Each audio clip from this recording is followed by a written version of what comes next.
Assalamualaikum warahmatullahi wabarakatuh kepada semua murid tahun 4. Bertemu lagi kita hari ini pembelajaran secara dalam talian bagi subjek reka bentuk dan teknologi tahun 4. Baik, sebelum tu cikgu akan terangkan dulu RBT ni apa, memandangkan RBT ni ialah subjek baru bagi kamu yang baru naik tahun 4 ni.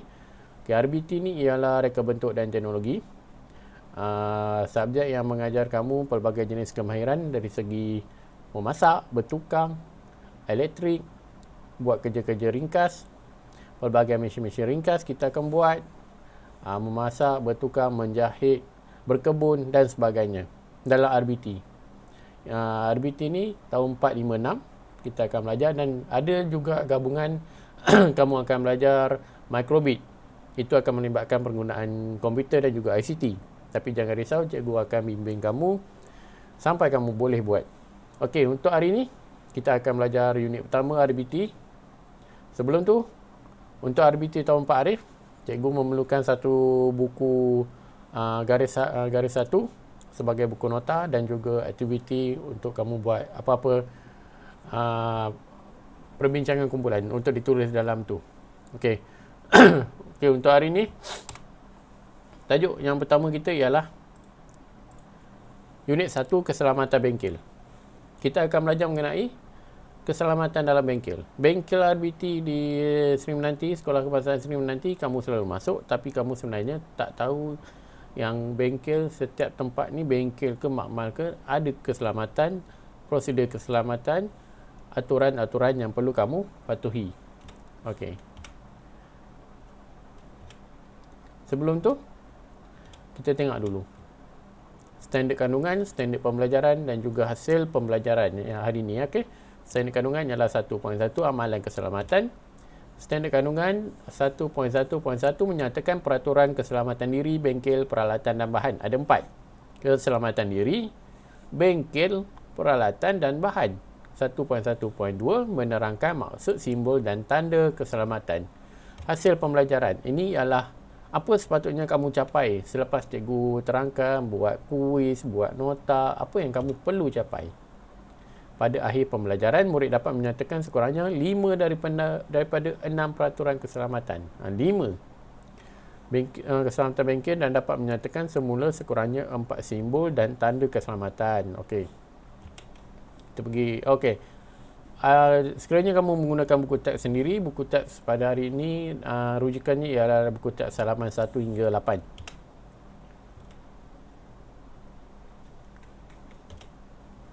Okey, peraturan keselamatan. Dekat mana tempat pun dia ada peraturan keselamatan. Masuk tandas, masuk bilik air, masuk makmal, mesti ada peraturan keselamatan. Contohnya keselamatan ni, contoh di tempat-tempat yang berbahaya. Bengkel adalah tempat yang agak berbahaya. Okey. Kita mesti ada peraturan keselamatan bagi mengelakkan berlakunya kemalangan. Okey, dia tulis situ. Peraturan keselamatan perlu diamalkan ketika berada di dalam bengkel RBT. Okey, cikgu fokuskan pada bengkel RBT. Tetapi sebenarnya dalam amal ke, dalam surau ke, dalam dewan ke, semua ada peraturan keselamatan. Kemalangan boleh berlaku jika kita tidak mematuhi peraturan keselamatan. Mari kita berbincang dengan rakan-rakan tentang peraturan di dalam bengkel. Kamu nak bincang dengan kawan tak dapat, tapi kamu dengar apa yang cikgu akan terangkan. Yang pertama, peraturan keselamatan bengkel. Ni, peraturan keselamatan bengkel. Maknanya, peraturan keselamatan bengkel RBT. Yang pertama, buka semua pintu dan tingkap bengkel sebelum memulakan aktiviti. Kenapa kena buka? Sebab kamu nak masuk. Okey. Pintu dan tingkap adalah dibuka supaya pengudaraannya lancar. Okey. Patuhi semua tanda keselamatan di dalam bengkel. Bersihkan meja kerja dan bengkel setelah selesai melakukan aktiviti. Ini penting.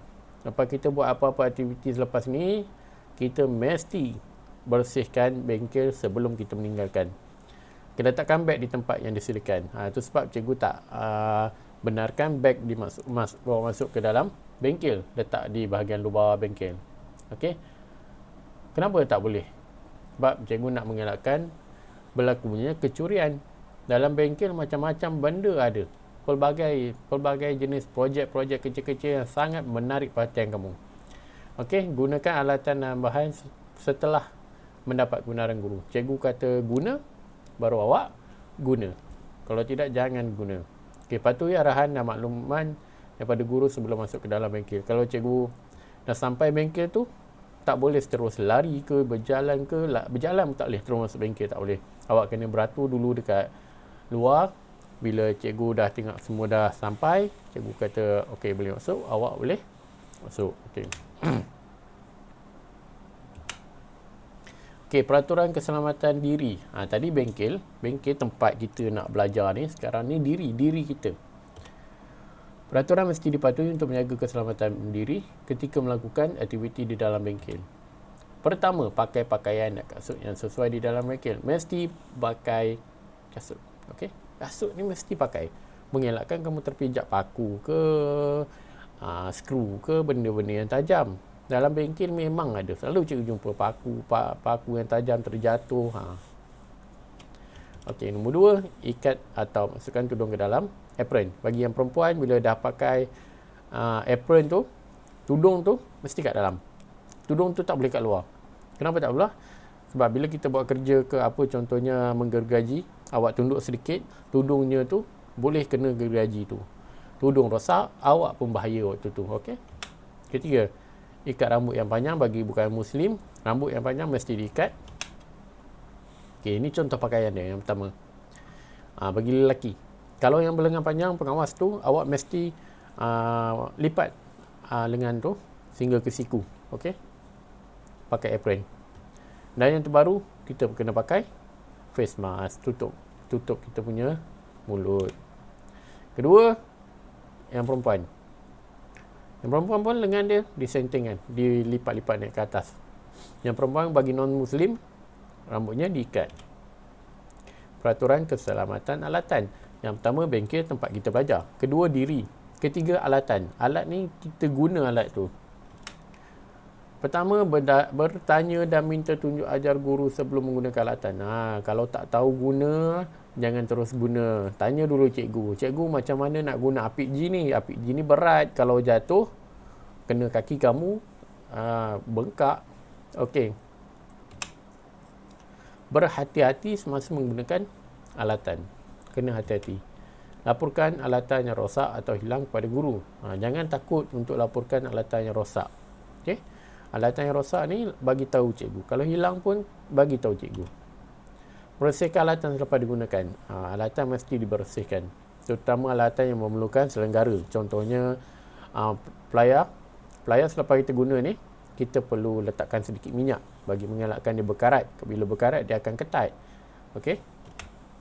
Dilarang bermain dan bergurau semasa menggunakan alatan. Ini paling penting. Sekiranya cikgu beri kamu buat projek apa-apa, jangan bergurau atau bermain. Terutama menggunakan alatan yang tajam seperti gergaji, pahat. Jangan waktu tu main pedang-pedang lah, main lawan-lawan lah. Jangan. Okey. Gunakan alatan dengan cara yang betul. Kalau nak ketuk paku tu, kena guna tukul. Ketuk paku bukan guna pelayar. Okey. Ataupun guna tukul getah tu, ganding getah. Tak boleh. Simpan alatan di tempatnya semula setelah digunakan. Okey. Bila cikgu keluarkan daripada laci tu, ada label tu, labelnya bertulis tukul contohnya. Cikgu pun dah habis kelas, cikgu suruh foreman tolong simpankan barang. Awak pun kena simpan dekat tempat yang disediakan. Okey. Keselamatan bahan. Pertama, tempat, bengkel. Kedua, diri kita. Ketiga, alatan dan bahan. Apa bahan yang kita gunakan?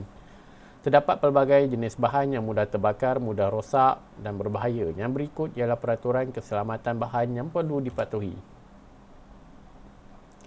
Bertanyakan cara penggunaan bahan yang betul kepada guru. Ini banyak terjadi. Selalunya pada waktu aktiviti berkebun, baja AB, cikgu suruh masukkan baja, tapi dia tak nak tanya cikgu sukatan. Dia terlebih sedikit bancuan baja. Bila terlebih, apa jadi pada pokoknya? Pokoknya mati. Okey, kedua. Simpan bahan yang berbahaya dan mudah terbakar di tempat yang selamat. Ini antara sebab kenapa RBT ni hanya untuk tahap 2, 4, 5, 6. Okey, sebab dalam bengkel ada bahan yang berbahaya dan mudah terbakar di tempat mudah terbakar. Bahan yang bahaya ni contohnya minyak tanah ke, minyak gas ke, shellac ke, cat minyak ke, semua itu adalah bahan yang berbahaya. Bila kena baju ke, habis. Okey. Berhati-hati semasa menggunakan bahan berbahaya. Gunakan sarung tangan, penutup mulut, lapik apron. Simpan bahan yang mudah rosak di tempat yang sesuai. Gunakan bahan dengan berhemah dan cermat.